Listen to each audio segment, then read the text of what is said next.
We've looked at the knees and legs in some past videos, but I want to emphasize something I perhaps haven't made totally clear.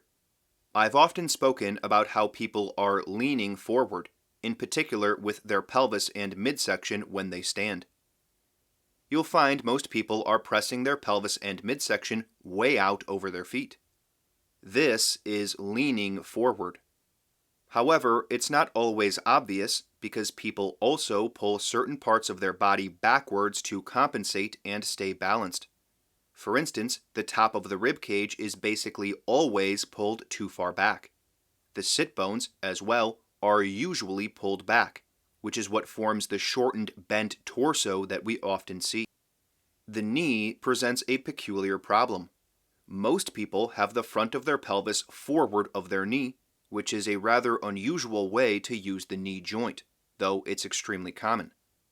What's interesting is that many people pull the lower knee and the lower leg back, especially when they're trying to pose in good posture.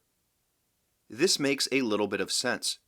Even if you're not consciously aware that you are leaning forward, you have to find a way to compensate for this poor posture.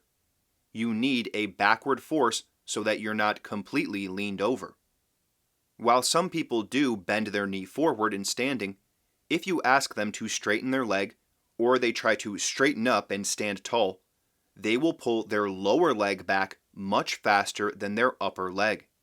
These subconscious movements only make it harder to get the upper thigh and pelvis to go back. When we're standing, we don't want to significantly bend our knees. We want the legs to be essentially straight. But we need some leverage to get the upper thigh to go back. So we can think of pulling our calves forward. Again, not bending the knee, but still pulling forward. Here's a procedure you can try out. Stand in front of a wall or something you can hold onto, like a column. Hold a small stick or similar object in your other hand. First, you want to pull your calves forward. Don't bend your knee. Think like you're trying to push the heel forward towards your big toe on the ground as well. The whole lower leg should be pushing forward. It won't move since your weight is sitting on it, but make sure your lower leg is really engaged forward. Then place the stick against your thigh above the knee. You can go just above the knee or higher. Try different spots out. And press the upper thigh back with the stick. Both thighs should go back, but don't lose the forward push at the lower leg. Now, a couple of major things to consider. You do not want your lower sacrum to go back quickly.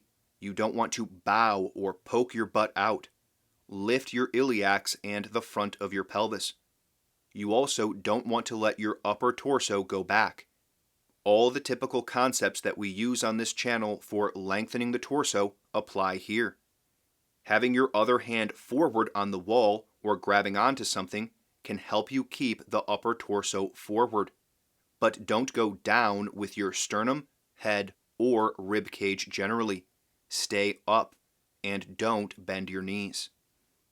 If you have knee problems, this could be a major stretch, so be careful, go slow, and take a break when you need to. The idea is to completely counter the common habit with the knee, and to stretch the tendons, ligaments, and major fascia like the IT band in your knee and leg.